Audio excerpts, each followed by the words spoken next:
Hi friends, ಎಲ್ರಿಗೂ ನಮಸ್ಕಾರ. Welcome to my channel. ನಾನು ಹೇಮಾ ಮಾತಾಡ್ತಾ ಇರೋದು. ಫ್ರೆಂಡ್ಸ್, ಇವತ್ತೊಂದು ಕ್ವಿಕ್ಕಾಗಿ ನಾನು ಎರಡೇ ನಿಮಿಷದ ವೀಡಿಯೋ ಇದು.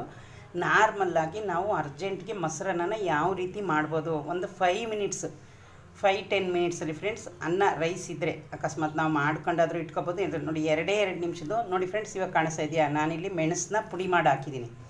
ಮೆಣಸು ಬರುತ್ತಲ್ಲ ಅದು.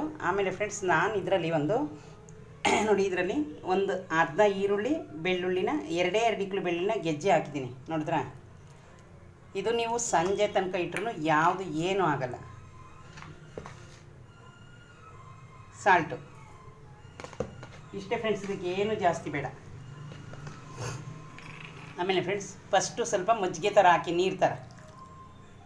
ಆಮೇಲೆ ಫ್ರೆಂಡ್ಸ್, ಮೊಸರು ಒಂದು ನಿಮಿಷ.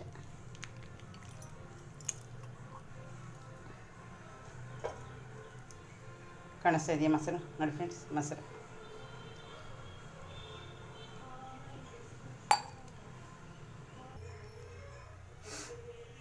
ನೋಡಿ ಫ್ರೆಂಡ್ಸ್, ಇವಾಗ ಮೊಸರನ್ನ ರೆಡಿ ಆಯಿತು. ಫ್ರೆಂಡ್ಸ್, ನೀವು ಯಾರೇ ಏನೇ ಹೇಳಿದ್ರು ನೀವು ಇದಕ್ಕೆ ಏನು ಸೇರಿಸ್ಬೇಡಿ. ನಾನು ಎಷ್ಟು ತೋರಿಸಿದ್ದೀನಿ ಅಷ್ಟನ್ನೇ ಹಾಕಿ. ಏನೇನು ಹೇಳಿ, ಸ್ವಲ್ಪ 1-2 ಕಾಳು ಮೆಣಸಿನಕಾಳು ಪುಡಿ ಮಾಡ್ಕೊಳ್ಳಿ, ಬೆಳ್ಳುಳ್ಳಿ 1 ಇಕ್ಳು ಗೆಜ್ಕೊಳ್ಳಿ, ಅರ್ಧ ಈರುಳ್ಳಿ ಹಾಕೊಳ್ಳಿ, ಸ್ವಲ್ಪ ಸಾಲ್ಟ್ ಹಾಕೊಳ್ಳಿ. ಹಾಲೆಲ್ಲ ಹಾಕ್ಬಿಡಿ ಫ್ರೆಂಡ್ಸ್. ಮೊಸರನ್ನಕ್ಕೆ ಸ್ವಲ್ಪ ಜನ ಮಿಲ್ಕ್ ಹಾಕ್ತಾರೆ, ಅದು ಹಾಕ್ಬಾರ್ದು. ಯಾಕೆ ಗೊತ್ತಾದರೆ ಟೇಸ್ಟೇ ಹೊರಟೋಗುತ್ತೆ. ಇದು ಹಸಿ ಮೊಸರನ್ನ ಎಷ್ಟು ಚೆನ್ನಾಗಿರೋದು ಗೊತ್ತಾ. ನೀವು ಸಂಜೆ ತನಕ ಇಟ್ರೂ ಏನೂ ಆಗೋಲ್ಲ ಫ್ರೆಂಡ್ಸ್.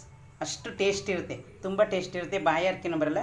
ನೋಡಿ ಫ್ರೆಂಡ್ಸ್, ನಾನಿವಾಗ ಹಾರ್ಲಿಕ್ಸ್ ಕುಡ್ಬಿಟ್ಟು ಹೋಗ್ತೀನಿ. ಬೆಳಗ್ಗೆ ಟೈಮ್ ಕುಡಿಯೋಕ್ಕಾಗಲ್ವಲ್ಲ, ಅದಕ್ಕೋಸ್ಕರ ನಾನು ಈ ಟೈಮಲ್ಲೇ ಹಾಲು ಹೆಂಗೂ ಕಾಯ್ದಿರುತ್ತಲ್ಲ, ಸ್ವಲ್ಪ ಅದನ್ನು ಕುಡಿದ್ಬಿಟ್ಟು ಹೋಗ್ತೀನಿ.